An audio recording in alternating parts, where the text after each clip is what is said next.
Deixa eu colocar para gravar. Tá sem gravar.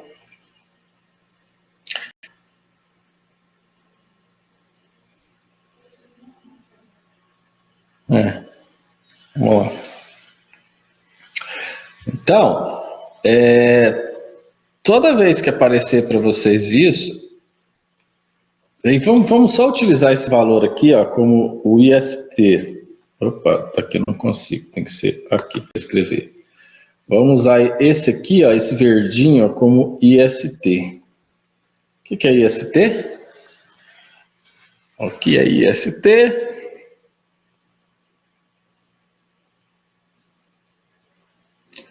Na verdade, não vamos usar ele não, porque ele não vai aumentar, ele vai baixar. Não vamos usar esse não. Vamos ignorar essas duas linhas aí. Vamos ignorar esse. Porque, na verdade, o índice de saturação, ele vai acompanhar o ferro sério. Mas tudo bem, você pode usar a mesma coisa ali para o ferro sério.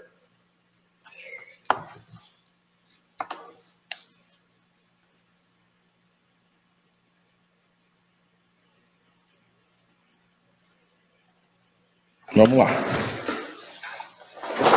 Olha só essa figura que ela está falando, né? Que eu tenho duas fases antes de chegar na anemia ferropriva em si, né? Por quê? Quando eu falei para vocês, lembra que toda vez que a gente ia comentar alguma coisa, aí eu sempre, até uma forma assim, o professor está confundindo a minha cabeça. Mas não, agora vocês vão entender por que eu falava. Que ela começa normocrômica e evolui para microcítica. Aí eu falar para vocês, nem todas essas anemias hipocrômicas são microcíticas, né? Elas evoluem para microcitose, porque a hemácia dura 120 dias, né? E durante aqueles 120 dias eu posso ter a hemácia normal, né? Ou a hemácia com a evolução da anemia totalmente microcítica. E aí vai depender do quê? Vai depender da evolução. Essa é uma figura clássica de evolução, tá? Se eu pudesse acompanhar uma pessoa do dia 1 até o dia 100 de uma anemia, eu faria um gráfico desse aqui, tá? Então, olha só. O primeiro exame que a gente avaliaria nesse caso aqui, tá? E que a gente faz essa avaliação é a ferritina, tá? Por quê, gente? Olha só o que acontece. Vamos colocar nome aqui para os boi, né? Vamos colocar aqui, ó, no dia 1. Aqui eu vou colocar o dia menos 20. O que é menos 20? 20 dias antes dele ter anemia. 20 dias antes dele começar a diminuir aí tudo do metabolismo do ferro dele. Aqui eu vou colocar, cadê a pontinha? Tá aqui. Aqui eu vou colocar no dia 20, talvez.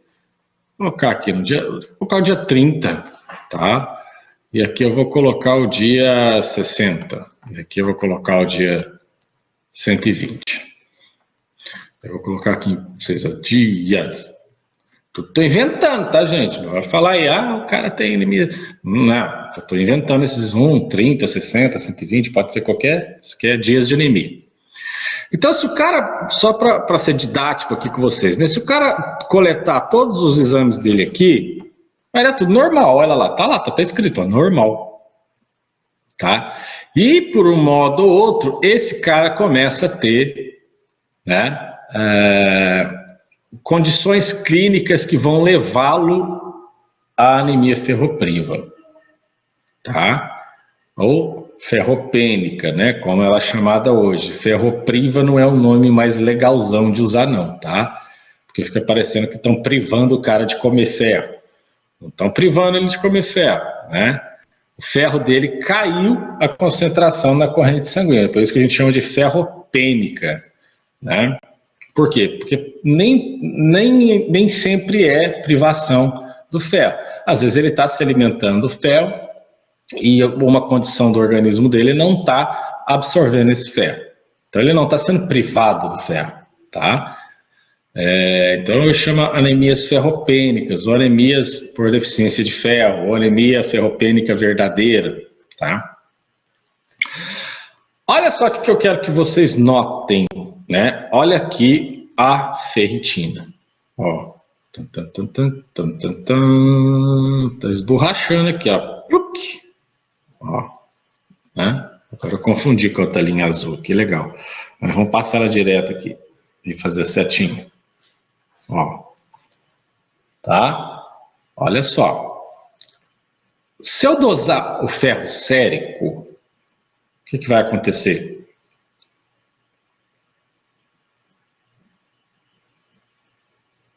O que vai acontecer se eu dosar o ferro sérico?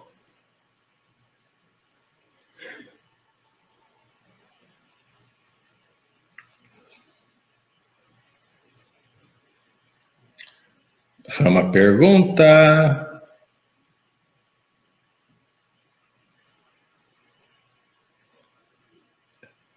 Vamos lá. Vou colocar aqui, ó, que esse aqui é o paciente EFF. EFF, sou eu, tá? 39 anos. Aí não é sou eu, não.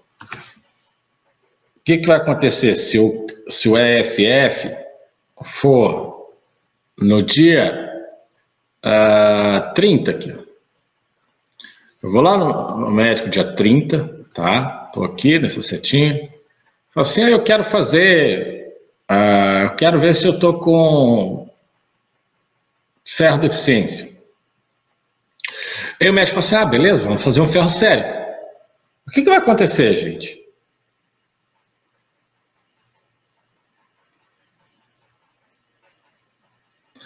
Tá baixo? Não, Gabi. Olha lá o risco do ferro sérico. Tá normal. E eu vou estar normal? Eu não vou estar normal. Por quê? Qual que é a função da ferritina? Sendo o mais simples possível.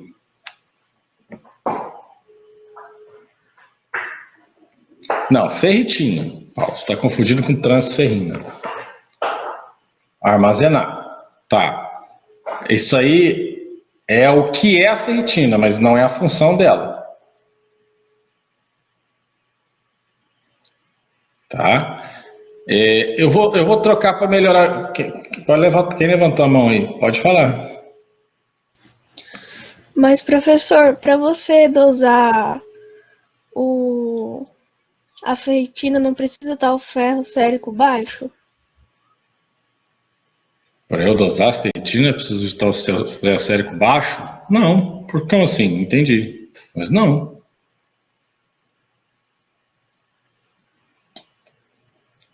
Não precisa.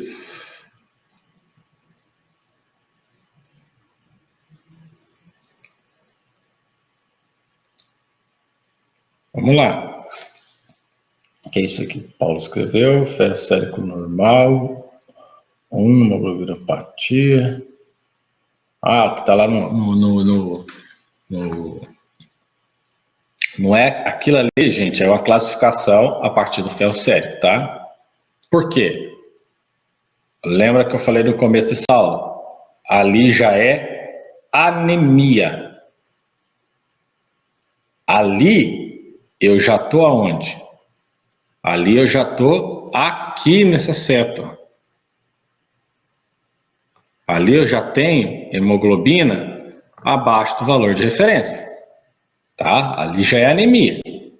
Então o ferro sérico ali, no caso daquela anemia, como é que vai estar o ferro sérico? Olha o azul aqui, ó. Ó, vamos traçar ele aqui, ó. Olha como vai estar, ó. Ó, outra setinha.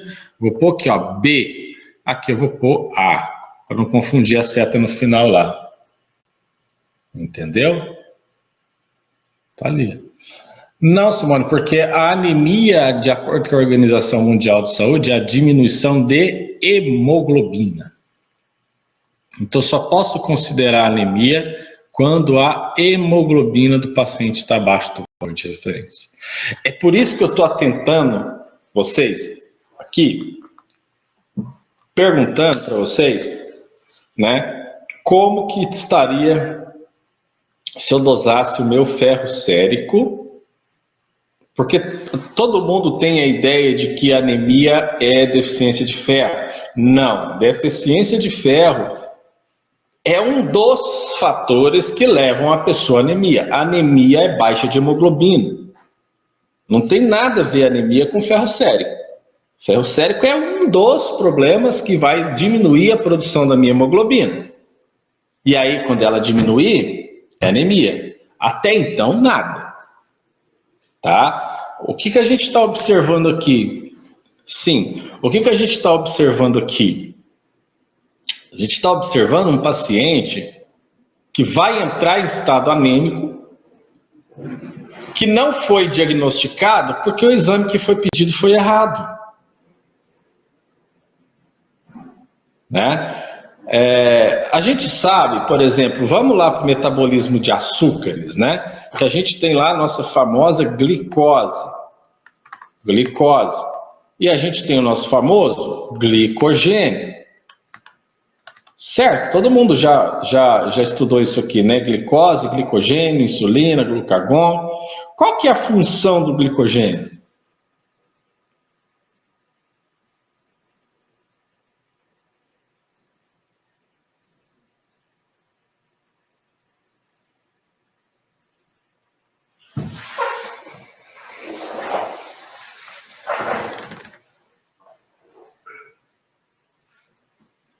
Você não tem nada, absolutamente nada. Ela tem queda de ferro sérico. A anemia, gente, é hemoglobina abaixo do valor de referência. Fez o hemograma, a hemoglobina está normal, ele tem anemia? Não. Tá. Neres, o glicogênio,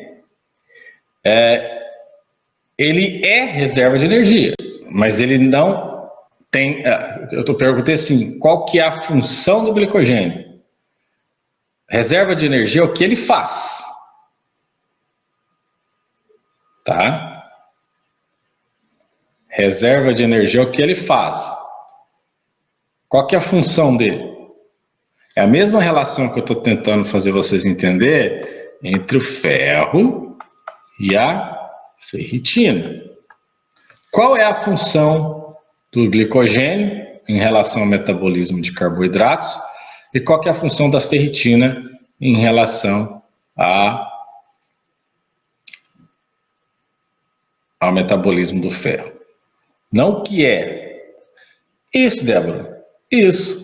Tá? A função do glicogênio é manter os níveis de glicose dentro do valor de referência.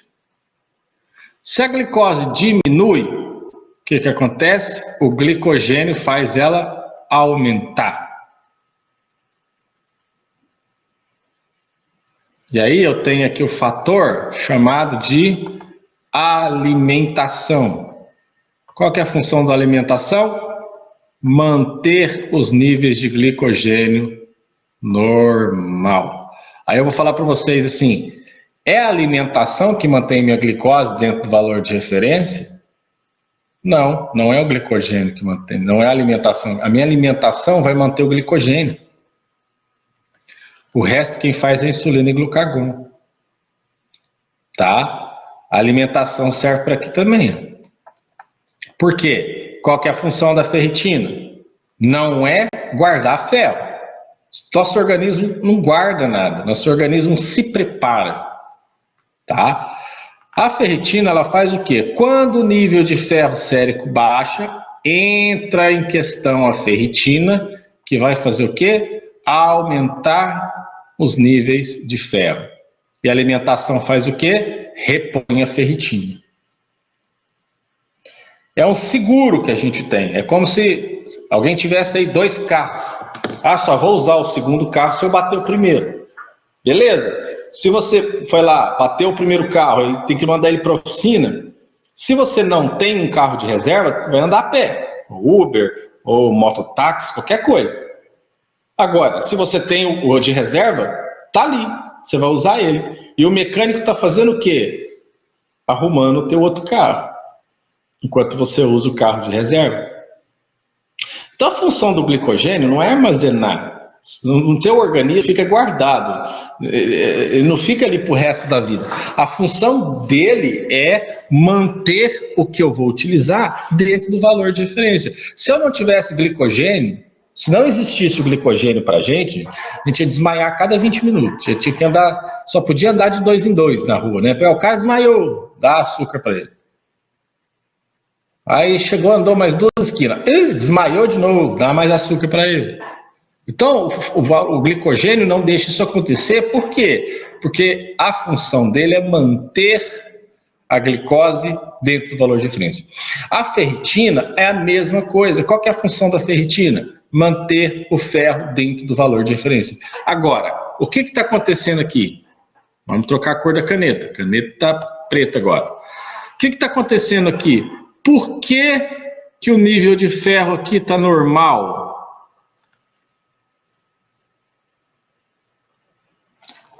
Por que o nível de ferro está normal? Dosei aqui, ó. Se eu dosar aqui, 30 dias vai dar ferro sérico normal. Ora, bolas, ele não está com depressão? Ele não está com diminuindo aí a alimentação? Mas por que diabo do ferro sérico está normal? Porque a ferritina está fazendo o quê? A ferritina, gente, está se sacrificando para manter o ferro sérico dentro do valor de referência, porque tem estoque. Exatamente.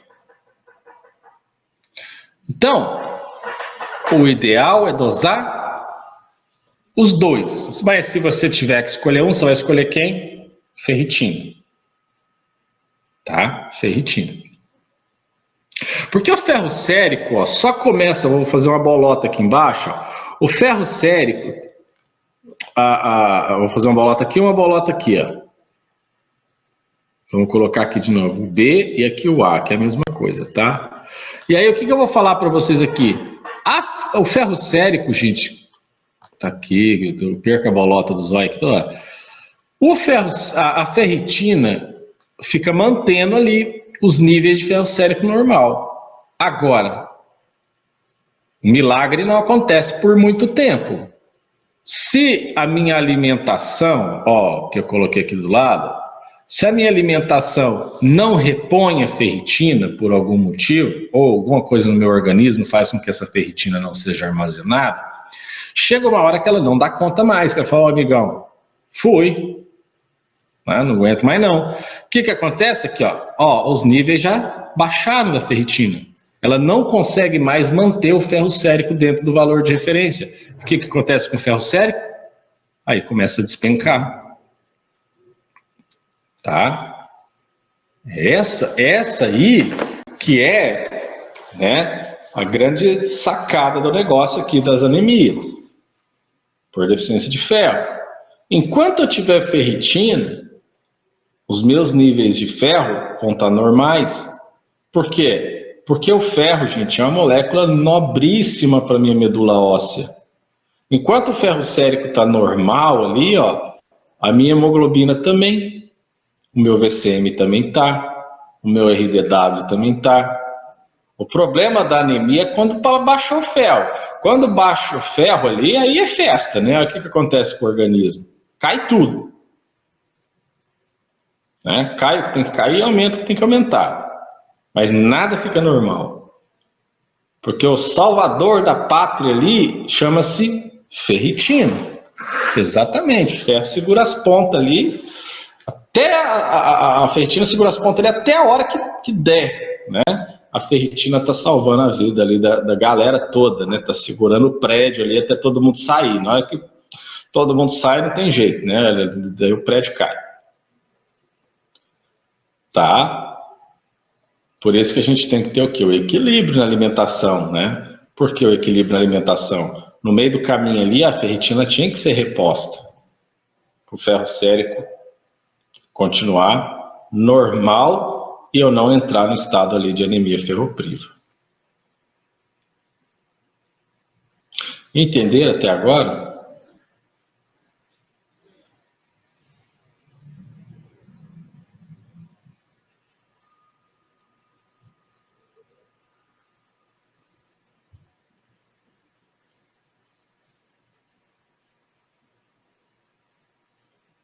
Tem. É ferritina mesmo, Diana, que é a ferritina.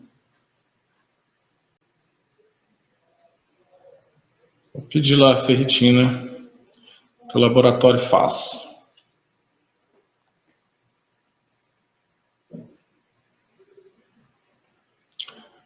Aí, o estado fisiológico de depressão, né?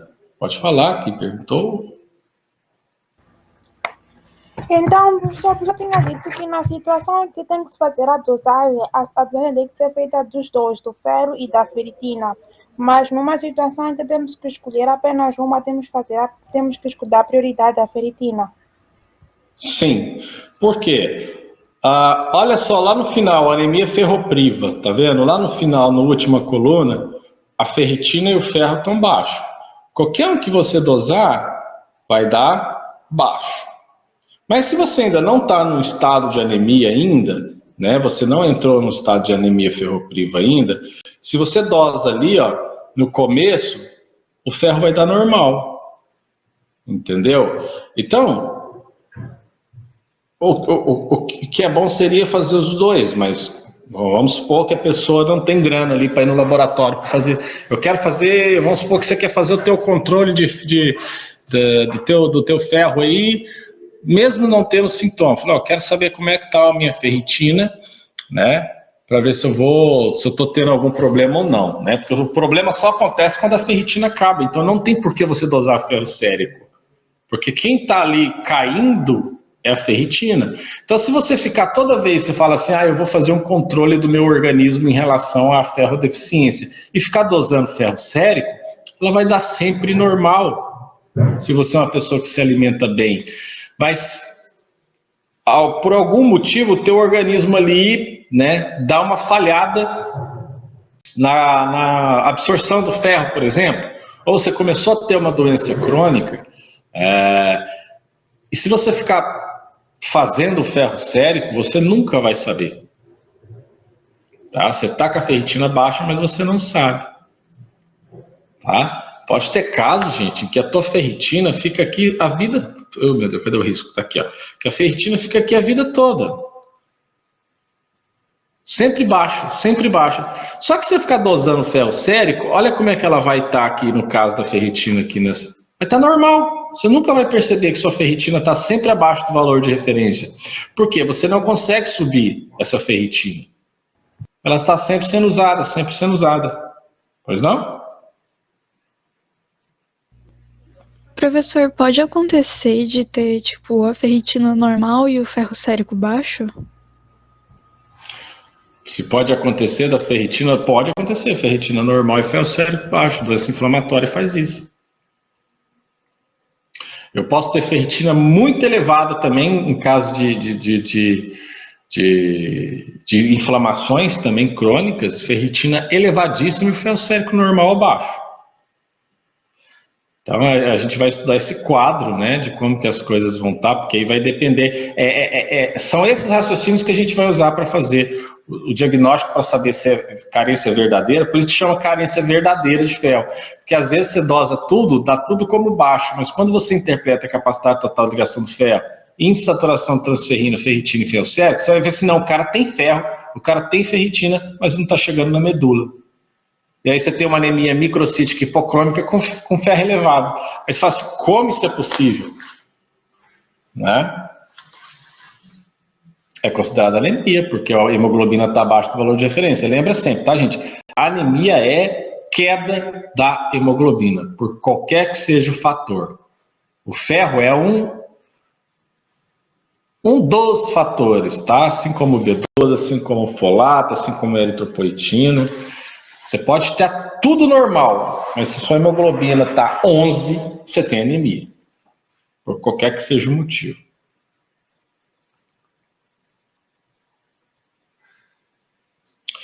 E aí, olha o que acontece quando a ferritina diminui, chega lá ao estado crítico dela. O ferro sérico, quem que acompanha essa queda? Aí, ó, eu não... Ai, meu Deus, o que é isso?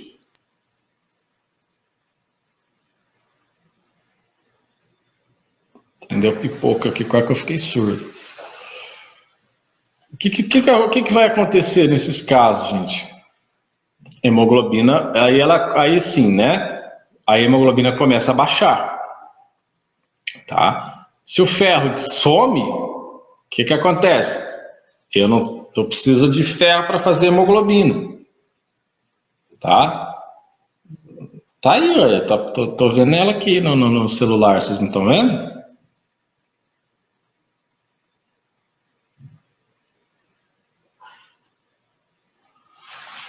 Tá, peraí que eu vou capturar de novo. Tá tudo preto, deve ser a câmera minha que ligou aqui na minha cabeça. Peraí, deixa eu... Vamos lá, de novo então, compartilhar aplicativo, janela... Aqui, compartilhar. Apareceu? Beleza.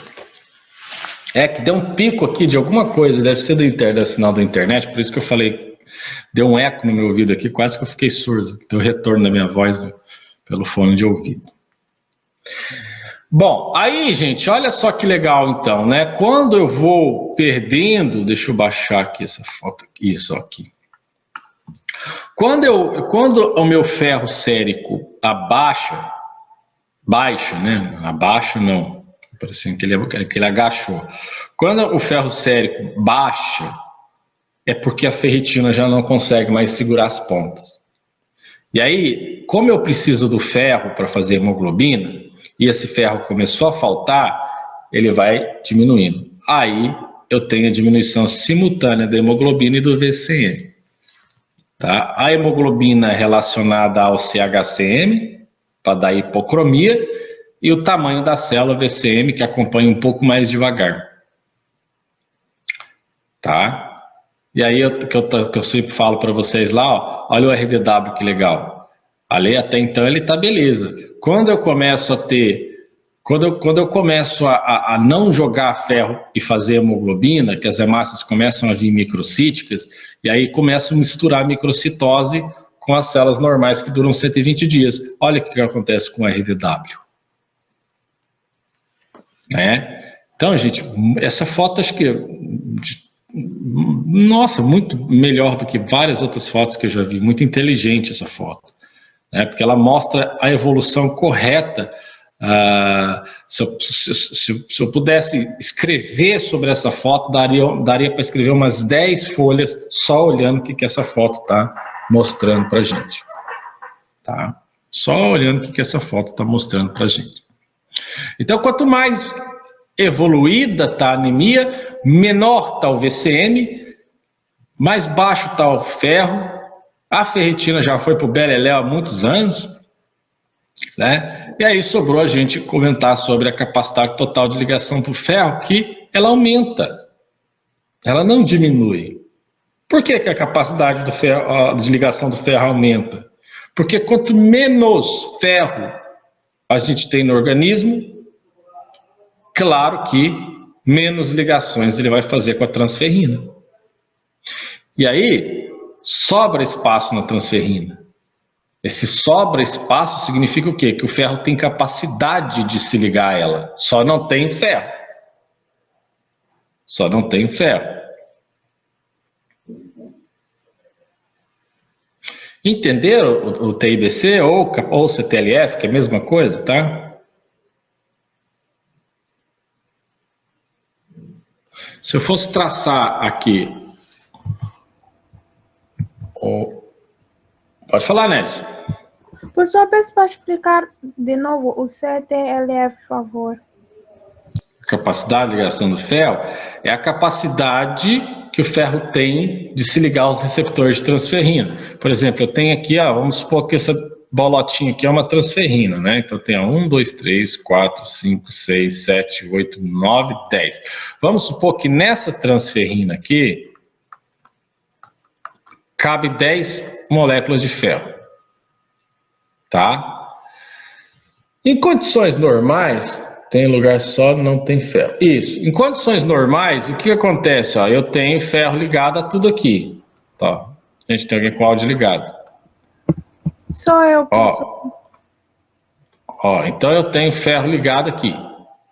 Tá? Vamos supor que eu tenho 10 ferros que estão ligados aqui a 10 receptores de transferrina. Qual que é a capacidade de ligação do meu ferro? Capacidade total de ligação do ferro? Baixo. Por que está baixo? Porque já está tudo ocupado. Tá? Agora, se por algum motivo o ferro sérico vai diminuindo, né? O meu ferro sérico faz o quê? Ele vai diminuindo, né? Olha lá na figura, né? O ferro sérico está diminuindo. O que acontece, gente? Eu vou ocupando, eu vou tirando os espaços aqui, ó, tá? Porque eu tenho pouco ferro. Então, se eu tenho pouco ferro, ele vai se ligar pouco também. E aí eu vou aumentar essa capacidade de ligação, porque todos esses sítios aqui que eu estou marcando em azul, ó, que estavam ocupados, agora estão sozinhos. Então, o ferro ele tem capacidade de ligar aqui? Tem. Ele tem capacidade de ligar aqui? Tem. Aqui também, aqui também. Ou seja, em relação àquela primeira, a minha capacidade total de ligação do ferro agora vai ser elevada. Porque eu tenho muito receptor vazio, sem ferro, porque o ferro sérico diminuiu. Olha na figura aqui, ó. Ele é inversamente proporcional à concentração de ferro. O ferro está baixo, a capacidade aumenta. Entendeu, Néris? É como se tivesse um carro de 10 lugares. Vamos supor lá, tem uma limusine lá, 10 lugares. Aí tem 10 pessoas dentro. Qual que é a capacidade de ter pessoas dentro do teu carro? Nenhuma, tá baixo, porque tá tudo saturado. Agora, se você tira 3, 4 pessoas, aí se aumenta a capacidade de entrada de pessoas nesse carro. Agora você tem, né, 3 lugares vagos.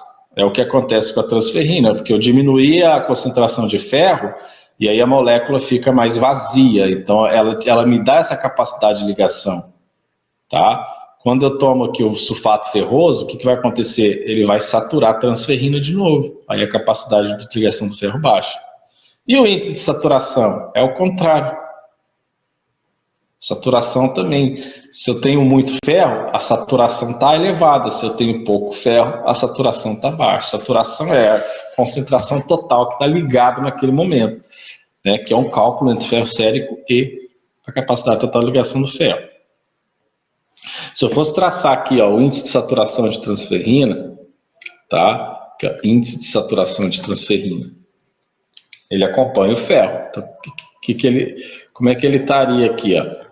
Então o ferro está aqui, está normal, está meio torto aqui, considera que essa linha estivesse reta, tá, gente? E aí, ó, a saturação vai cair também, ela vai acompanhar o ferro sérico. Ao contrário do TIBC que aumenta. Então eles são inversamente proporcionais. Enquanto um abaixa, o outro aumenta. Lembrando que no caso em que o ferro sérico, no caso, levando em consideração que a molécula de transferrina está sempre a mesma concentração, tá, gente? Eu não posso aumentar a concentração de transferrina. Tem como dosar transferrina? Tem, sim, senhor. Podemos fazer? Podemos, sim, senhor. Por que não fazemos? Porque é caro. Só com esses exames aí eu já consigo falar que o cara tem uma anemia por ferro deficiência.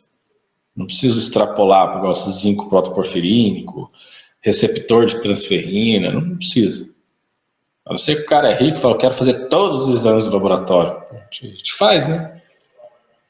Mas não tem necessidade.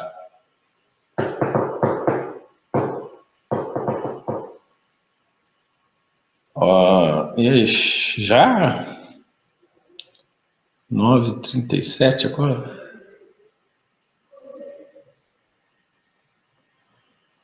Beleza, então vamos fazer o intervalo aí. Agora são 20 minutos, 10 horas, 10h05 a gente volta.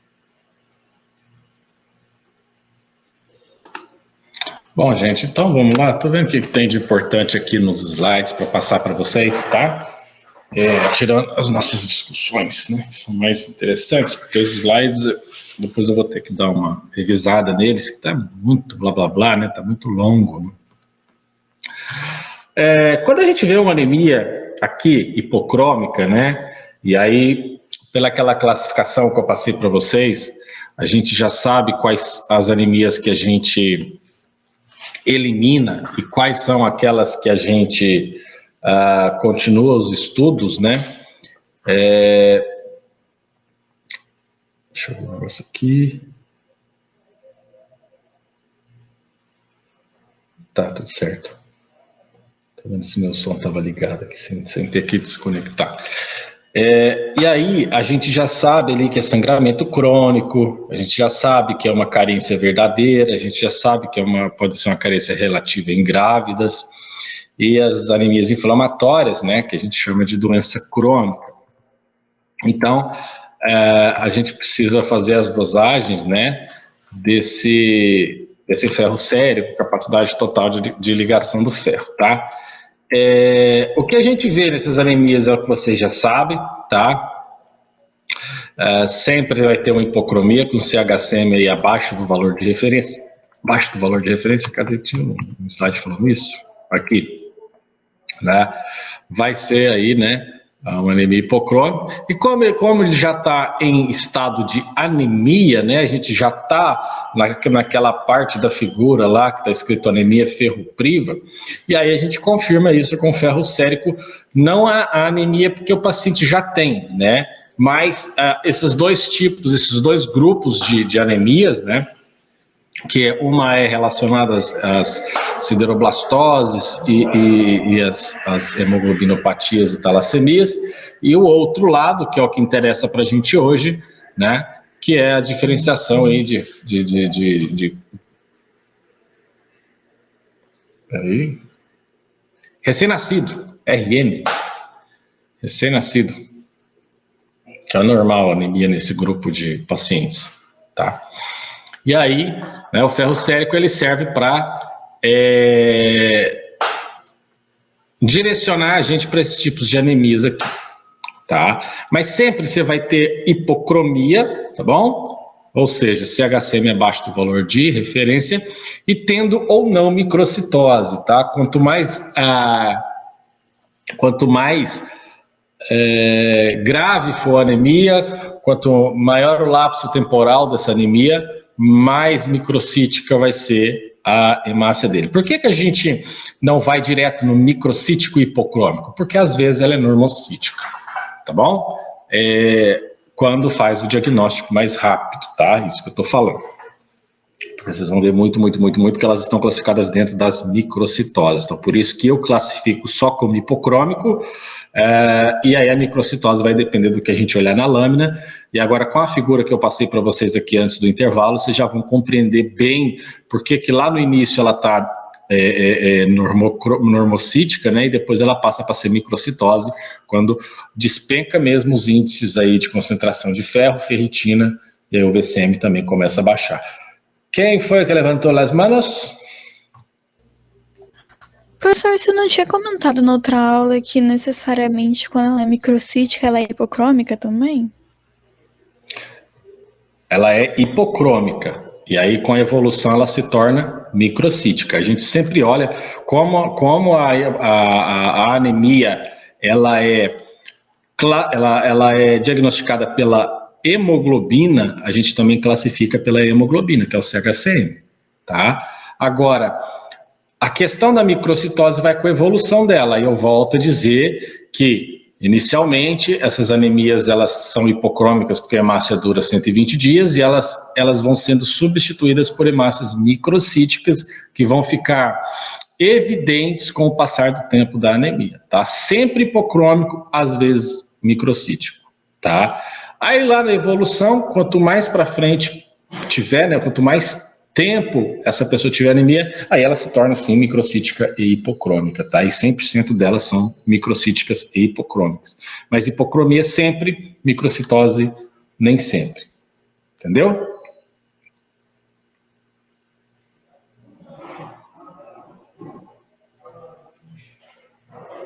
Entendeu?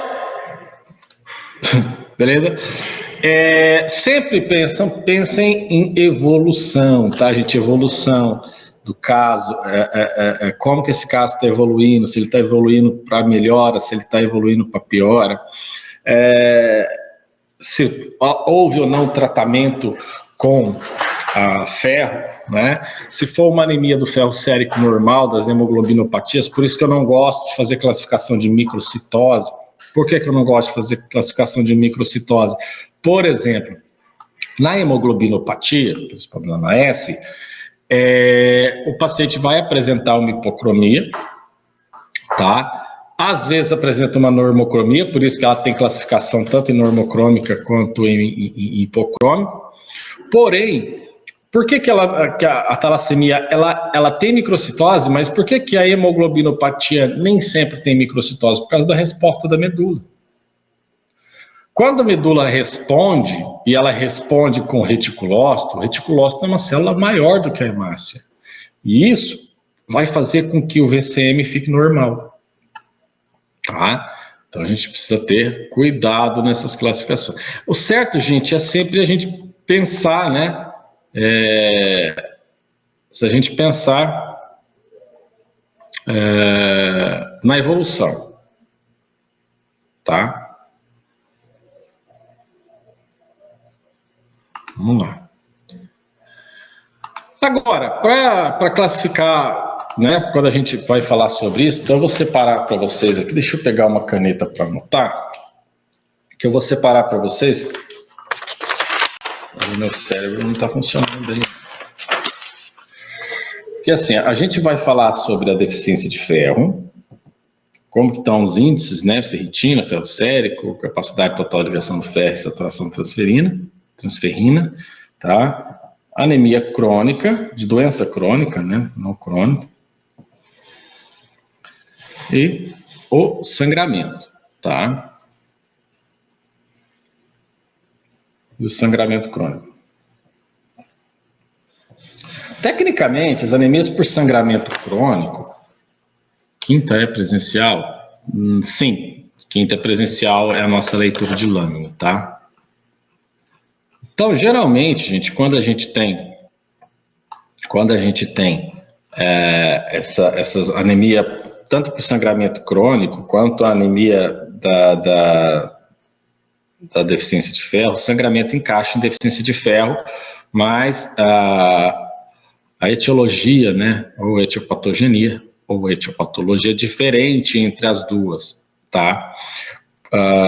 Mas a deficiência de ferro é caracterizada da mesma forma. No sangramento crônico, eu vou perder aí o ferro, né, para a parte externa do corpo, porque é um sangramento principalmente intestinal, e aí o meu organismo vai começar a sentir falta dessa molécula de ferro. Pensem nisso e olhem para a figura que a gente estudou mais cedo. E aí vocês vão observar, né, toda essa evolução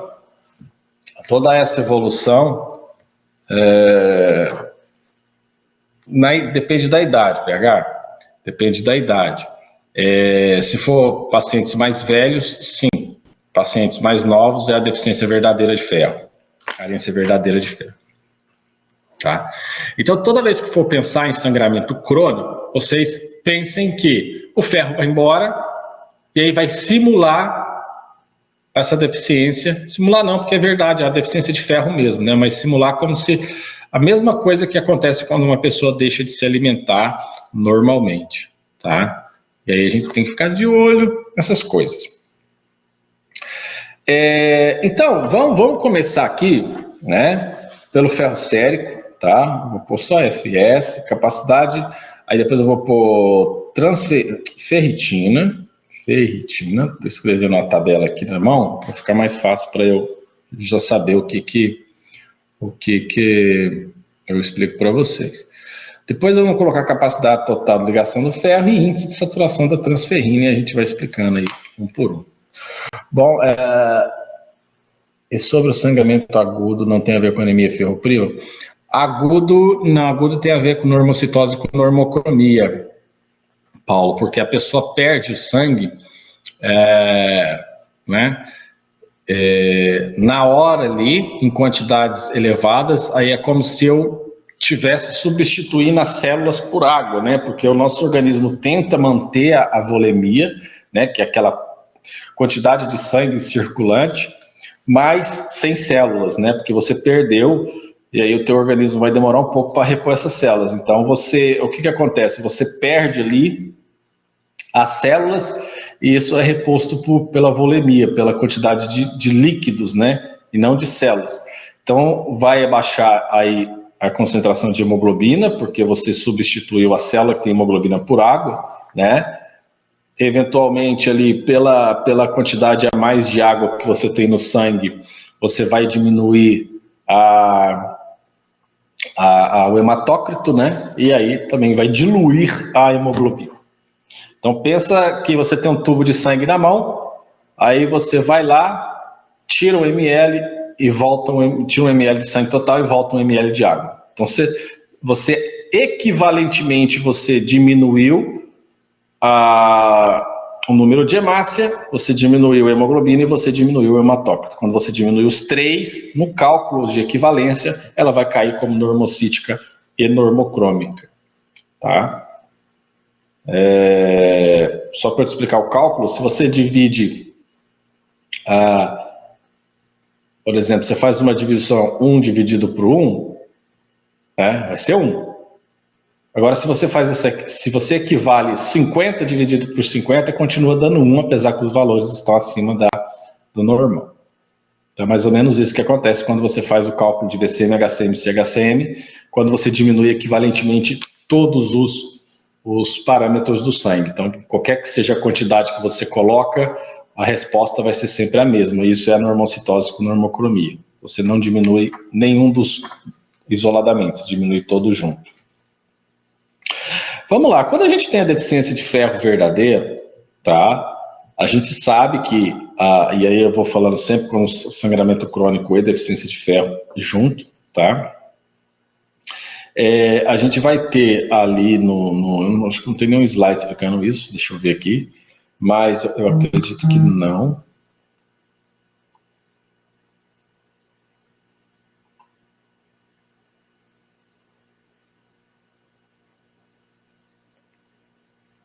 Tem até uns slides aqui, depois vocês acompanham aí, né, no de vocês.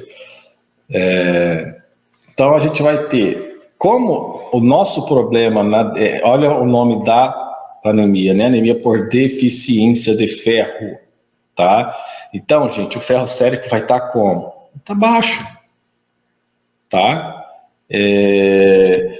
Tecnicamente, se o ferro sérico está baixo, a ferritina vai estar elevada?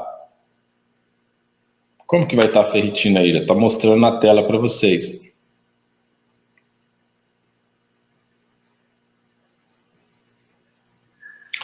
A ferritina vai estar diminuída também, tá? Então, a gente precisa pensar que o nosso problema é no metabolismo do ferro. Ou eu não tenho ferro, ou de alguma forma esse ferro não está no meu organismo, né? Não está entrando no meu organismo, nem por alimentação, ou também não está entrando no meu organismo por deficiência lá da absorção, tá? Ou porque eu estou perdendo mais do que eu preciso para fazer, né? Para manter as características do meu organismo, tá? Então a ferritina, o ferro sérico vai estar baixo, porque a ferritina já não tem mais concentração para tentar manter esse ferro sérico normal, né? Igual a figura que a gente estudou antes do intervalo. Então, eu vou ter tanto ferritina como capacidade total de ligação do ferro diminuída. Desculpa, ferritina e ferro sérico diminuído, tá? E aí, gente, outra coisa que vai estar diminuído é a saturação da transferrina. Ora, se eu vejo que a saturação ela é medida pela quantidade de ferro que eu tenho ligado na molécula de transferrina, e esse ferro ele tem ligação direta com a saturação da transferrina. O que significa a ligação direta? De que quando uma baixa, outra baixa, quando uma sobe, outra sobe. Então, se eu tenho ali a ferritina baixa, tá? Por deficiência de ferro, tá? Olha essa palavra que eu estou falando. Por deficiência de ferro, o meu índice de saturação também vai estar baixo. Por quê? Eu estou pensando numa molécula que o ferro deveria estar ligado, mas eu não tenho ferro, então eu não tenho ligação. Certo? Certo até agora?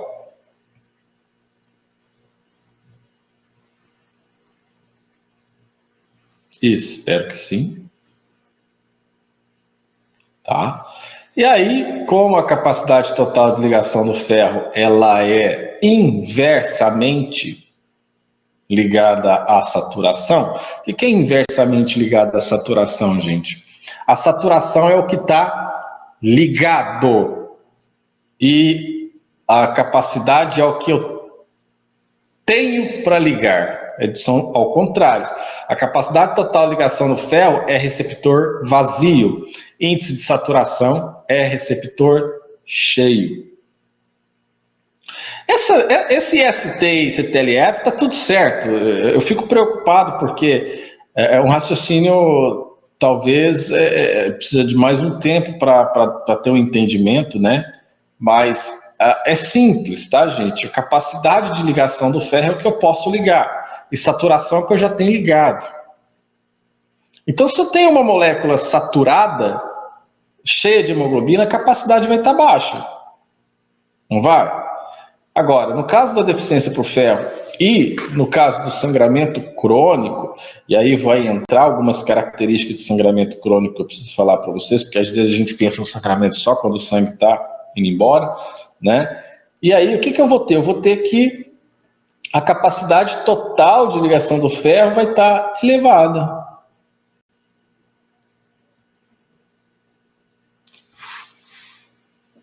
Ou seja, se o meu ferro sérico está baixo, eu vou ter muito receptor de transferrina livre. Tá? Essa capacidade de ligação vai ser elevada. Tá? Se eu tenho muito receptor livre, significa que está pouco saturado. Então, a minha saturação vai estar baixa. Tá?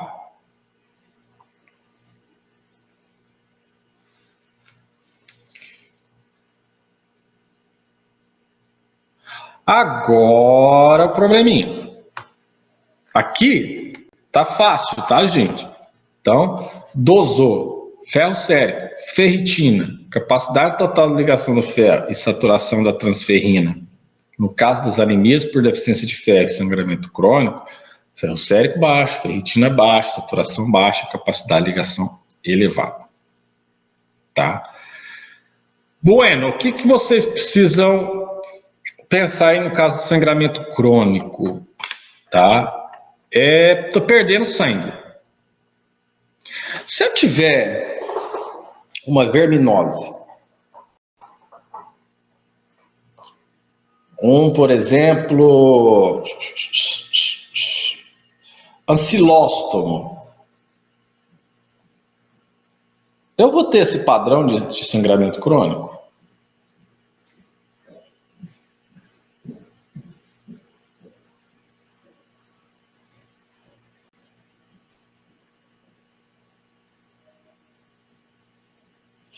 Boa pergunta. Quando eu tenho um ancilóstomo, a pergunta foi assim, Júlia, se eu tiver o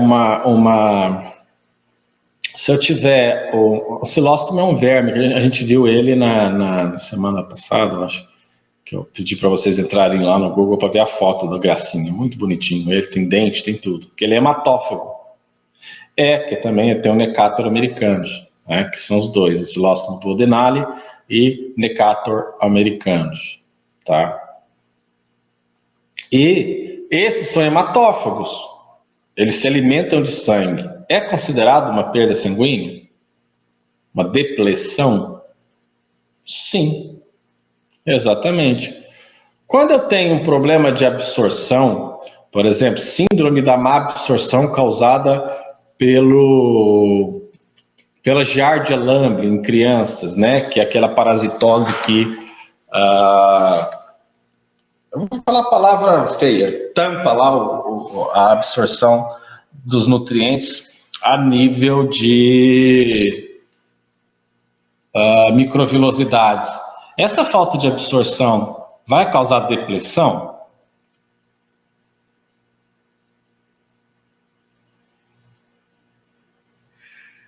Sim, também.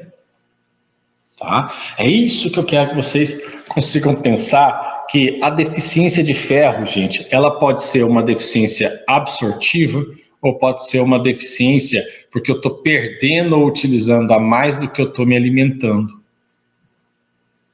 Quando eu tenho esse desequilíbrio que eu estou mostrando para vocês, de qual desses fatores, vai ser considerado uma anemia por deficiência de ferro. E aí a gente precisa tratar quem? O que está causando a depleção. Se é um euminto, trata ele. Se é um protozoário, trata ele. Se é um sangramento, trata ele. Você não trata anemia, você não trata o efeito, você trata a causa. É claro que o efeito, no meio do caminho aí, ele é tratado, mas ele nunca é feito o tratamento do efeito sem tratar a causa. Eu não posso ficar sabendo que o cara está hiperparasitado por ancilóstoma ou necator e ficar dando sulfato ferroso para o cara pro resto da vida, tratando os vermes dele, né? Igual como se fosse Nelore. Não, você mata a verminose e faz o tratamento de reposição. Tá? Sempre, sempre, sempre, sempre, sempre. Por isso que não vale, né? Apenas, às vezes, a mãe, né? A mãe ou a avó da criança, né? Ela sempre fala assim, não, dá um bife de fígado para essa criança que ela tá com anemia. E aí fica atacando, coitado do menino, fígado, sulfato ferroso, fígado, o menino já não aguenta mais, aquela solução Scott horrorosa, que não sei como é que vende aquilo até hoje, né? Óleo de bacalhau, um negócio assim, meu pai tacava isso na gente, que pelo amor de Deus. Sem tratar o efeito, sem tratar a causa. Porque senão eu vou ficar tomando sulfato ferroso pro resto da vida, que um pouquinho tem ferro saindo no meu olho e eu não resolvi o problema da verminose. Se você parar de tomar o sulfato ferroso, se você parar de comer lá o bife de fígado, essas coisas todas que realmente tem uma concentração muito elevada de ferro, você parou, o problema volta. Se você tem um sangramento crônico e não trata esse sangramento, né, primeiro que dependendo da causa ele pode piorar, virar situações graves, não pela falta de sangue, mas pela causa, por exemplo, um tumor, tá? E aí a gente precisa tratar ele. Ainda não tem, Paulo. A verdade ainda não tem, né?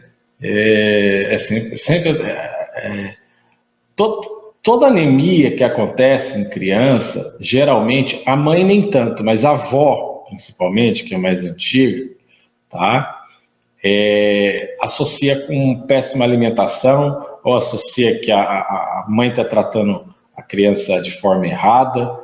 Porque antigamente todo mundo comia até terra e ninguém morria. Não morria porque ninguém colocava no laudo, morreu porque comeu terra, porque morria sim. Né? Então, essas coisas é porque a medicina evoluiu a tal ponto, né, de que hoje você tem, qualquer esquina que você vai, tem uma UBS, alguma coisa, um parente tem um amigo médico, não sei o quê, e que esses problemas hoje são melhores relatados e mais rápidos resolvidos. É porque antigamente, né, todo mundo fala assim, que antigamente todo mundo comia banha de porco e não morria do coração. Morria, só não era diagnosticado. João morreu dormindo. Um santo, né? Parabéns para ele. Mas o problema é que o que matou essa pessoa foi uma parada cardíaca, foi um infarto fulminante, causado provavelmente por uso dessas coisas. Só que aí ninguém fazia o diagnóstico. Entendeu? Não existia diagnóstico. Igual antigamente não tinha tanto câncer, né? É claro, não tinha nem exame de imagem, gente. Como é que ia fazer diagnosticar, como é que ia diagnosticar, por exemplo, um câncer de pâncreas, um câncer no fígado, né? Era o médico que ele ia na casa do paciente só com a maletinha dele e o estetoscópio tinha que dar conta de fazer esses diagnósticos. Então não é que não tinha, sempre teve. É porque agora parece que tem mais porque o diagnóstico é mais fácil. Então você tem aí ó, o farmacêutico trabalhando nisso, o biomédico trabalhando nisso, o médico, patologista clínico trabalhando nisso. Antigamente não tinha. Tá? Então tinha sim. Então sempre tratar a causa. Tá? Ou seja, se for um parasita, o parasita é a causa. Você trata a causa e depois conserta o efeito. Nunca ao contrário, tá? Agora, se for anemia de doença crônica, aí já é um pouquinho diferente, tá? Porque no caso da anemia da doença crônica, deixa eu colocar para você aqui, ó. Esse aqui é a anemia de doença crônica, ó, tá? Então tem todos esses problemas aqui, ó. Diminuição na sobrevida das hemácias, distúrbio de metabolismo do ferro, falha da medula óssea aumentar a eritropoese, tudo isso aqui. Por que isso aqui acontece, gente? Porque a pessoa tem uma doença de base, né? São doenças crônicas, por exemplo, diabetes, né? Que o organismo da pessoa começa a produzir algumas citocinas inflamatórias, tá? Deixa eu ver, tá aqui, ó. Né? Essas citocinas, né? Ou quinas, né? Ou interleucinas, tem vários nomes. Né? Citocina, na verdade, é o termo genérico usado para todos esses mediadores químicos do nosso organismo. O que acontece? O macrófago, ele é uma célula que é também desencadeador do sistema imunológico. O que é desencadeador do sistema imunológico? O macrófago, ele dá um sinal e apresenta antígeno para algumas células da medula óssea produzir anticorpos e produzir citocinas. E aí há um certo conflito dessas células, porque o macrófago está produzindo, sinalizando, e essa sinalização atrapalha o próprio trabalho do macrófago. Macrófagos são monócitos que passam para o tecido. Lá do sistema retículo endotelial, baço, fígado e medula óssea, que nosso baço é cheio de macrófago, o nosso fígado é cheio de macrófago, lá chamado célula de Kupffer, e a medula óssea também é cheia de macrófago. Por quê?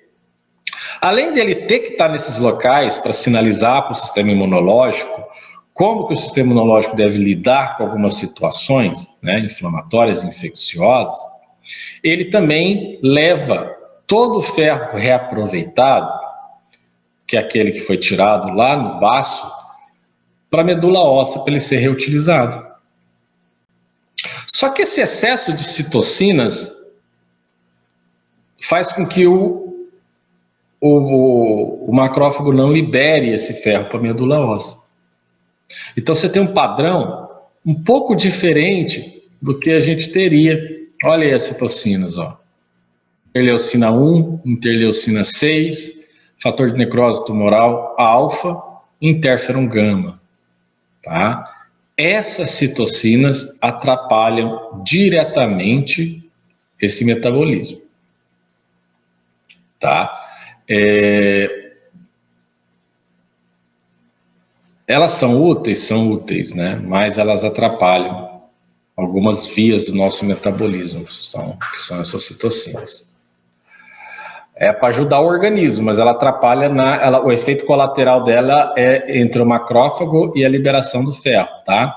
Elas, na verdade, essas interleucinas, elas foram feitas, por exemplo, o interferon gama é produzido pelo macrófago, né?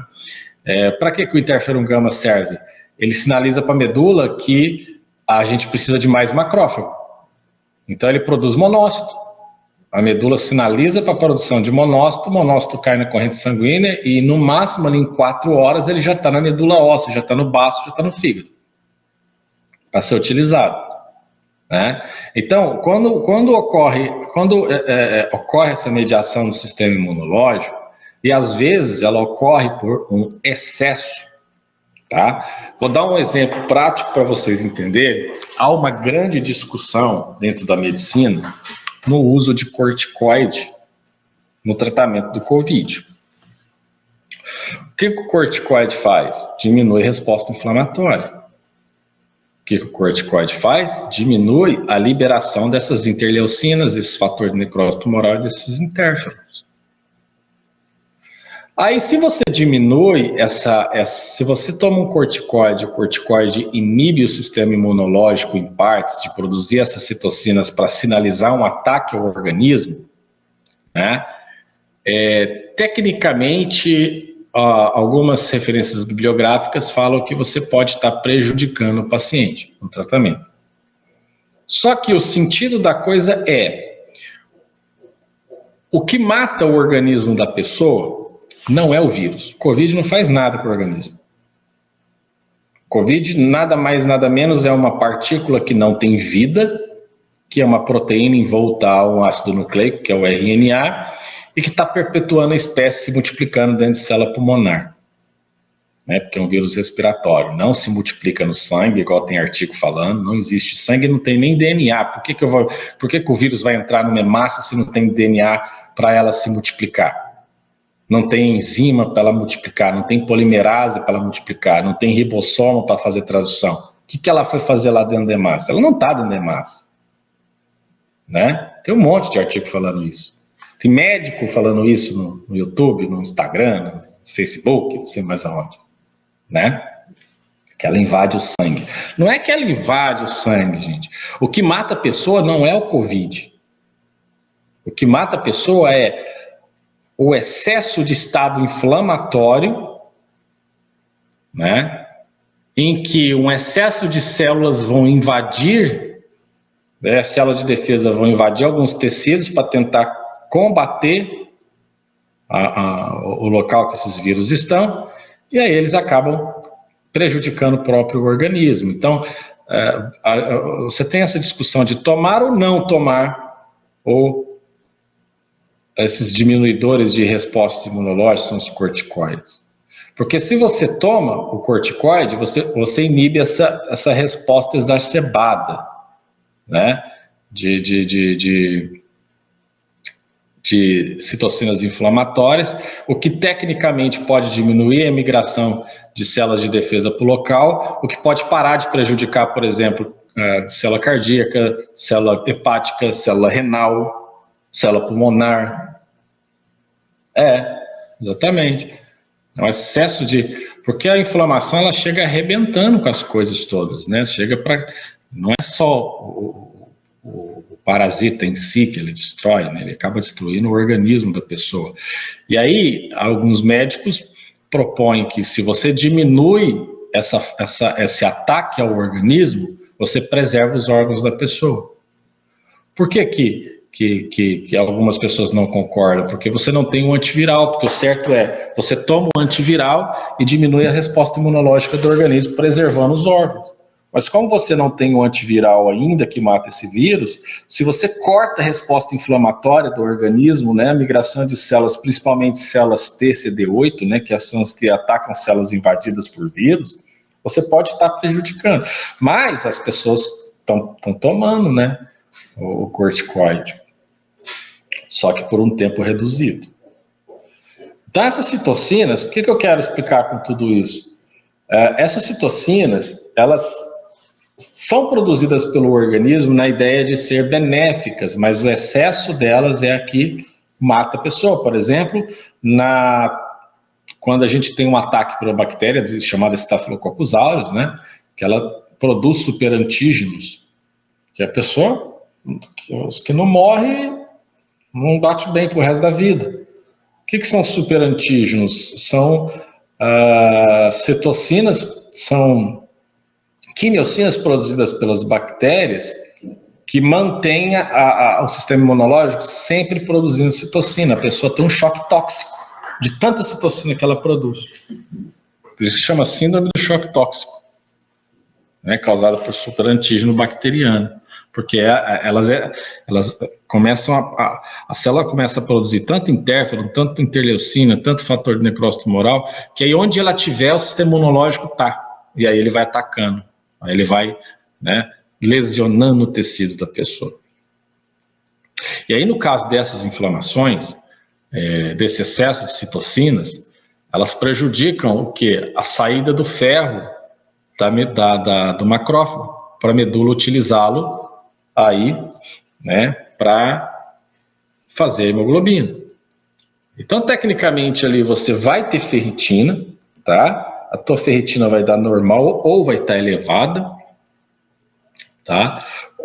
Só que, como o ferro está preso dentro da medula, o ferro está preso dentro do macrófago que está indo para a medula, quando você dosa ferro sérico, ele vai estar baixo. Por isso que o ferro sérico está baixo, tanto nas anemias das doenças inflamatórias, quanto na anemia por perda de sangue, né, quanto na anemia por deficiência de ferro. O que vai diferenciar é o quê? Ferritina. Eu tenho ferritina na doença crônica, porque o meu problema não é no metabolismo do ferro, eu tenho ferro de reserva, ele só não chega na medula. Então a diferença aí está no excesso ou na normalidade ou no excesso da ferritina, porque eu tenho ela, meu problema não é nela. Tá? Como o meu ferro sérico vai estar derrubado aí na anemia de doença crônica, eu vou ter uma saturação baixa. Saturação da transferrina baixa.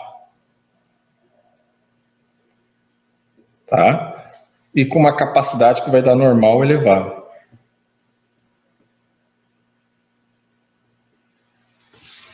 Meu problema, então, repetindo, não é o ferro. Meu problema não é no metabolismo desse ferro. Meu problema é na chegada dele para a medula óssea, que é inibida pelo excesso dessas citocinas inflamatórias.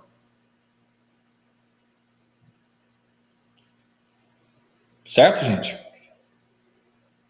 Um outro exemplo que é a diabetes. Por que a insulina de uma hora para outra perde afinidade pela célula? Pelo excesso de citocina, por uma inflamação, por uma celulite. O organismo começa a produzir um excesso de fator de necrose tumoral alfa e que impede que a insulina se ligue à célula, permitindo com que a glicose entre dentro dela. Essa intimidade entre insulina e célula é perdida pelo excesso de citocina. Por isso que chama... Por isso que as pessoas que têm esse diabetes e que tomam lá aquela medicação, a metformina, é por uma chamada de resistência à insulina. A célula ela resiste à presença da insulina porque fatores inflamatórios impedem que a insulina se ligue na célula para fazer a entrada da glicose. Tudo por causa de citocina inflamatória. E o ferro não é diferente, ele também sofre esses probleminhas aí. Então, como eu não tenho problema, como o meu problema não é, né, no ferro, a ferritina vai estar normal ou elevada. Ela vai estar elevada por quê? Porque ela tá acumulada, né? Mas o ferro sérico é baixo em todas as situações. Por isso que lá nesse slide aqui, ó, deixa eu voltar aqui para vocês. Anda, cadê você? Cadê você? Cadê você? Cadê? O primeiro slide que a gente viu lá em cima, lá arriba. Aqui. Tá aí, ó. 1, 2, 3 e 4. Todas elas têm um ferro sérico baixo. O ferro vai estar baixo. Não tá... Por quê? No caso do sangramento crônico, eu estou perdendo. E aí, a perda é maior do que o ganho lá na alimentação. Na carência verdadeira, a mesma coisa, tá? Porque a carência verdadeira é problema no ferro, né? Diminuição do ferro. Na relativa em grávidas também, você está dividindo ali o ferro entre 2 seres humanos agora. E na anemia inflamatória, o ferro não está saindo, né? Então, por isso que eu tenho ferropenia. Penia é queda. A diferenciação ali vai estar na presença ou não de ferritina e nas saturações. Porque a saturação ela vai seguir o nível de ferro, né? Por isso que a saturação vai dar baixa nos 3. Ela vai seguir a ferremia, né? A quantidade de ferro que você tem no teu circulante aí. Se você tem uma quantidade baixa de ferro, sua saturação vai ser baixa. Né? Então, só esses exames, gente, ferro, sérico, ferritina, capacidade total de ligação do ferro e saturação da transferrina, você já mata aí a anemia que esse paciente pode ter. Então, lembrando lá, né? Olha como é fácil. Olha como é fácil. Pegou o hemograma, hemoglobina abaixo do valor de referência, já é anemia. Bateu o olho, hipocromia, você já tira 16 anemias diferentes. O que sobra? Sobra essas 8 aí. Ferro sérico, já está com anemia. O que vai acontecer? Já tirou mais 4, você só tem mais 4. Como que eu vou diferenciar entre elas? Ferritina, índice de saturação de ferritina, capacidade total de ligação do ferro. Tá vendo tanto que é fácil? As pessoas se embolam para fazer um diagnóstico de anemia hoje. Às vezes a criança fica 3, 4 anos com anemia, né, porque não é feito o encaminhamento correto dele. E é fácil, fácil, fácil assim. Fácil, fácil mesmo. Não tem segredo. Não tem fórmula secreta. É dosagens. Dosou, olhou, é isso mesmo, não tem segredo. Tem que saber. Tem que saber. Então, a gente precisa ter uma intimidade muito grande com os exames de laboratório, né? Saber avaliar exames de laboratório. E todos os profissionais envolvidos no diagnóstico, gente, tem que estar estudando sempre, porque as coisas vão mudando ali, né? Você tem que estar, saiu um artigo lá de Covid, você vai ler. Saiu um artigo de as anemias agora nos últimos 10 anos, né? Quais são você tem que ler. Então, tanto nós do laboratório quanto o médico tem que sempre estar aprendendo para facilitar o diagnóstico. Vou dar um exemplo para vocês aqui. A última prova que eu dei foi de função hepática.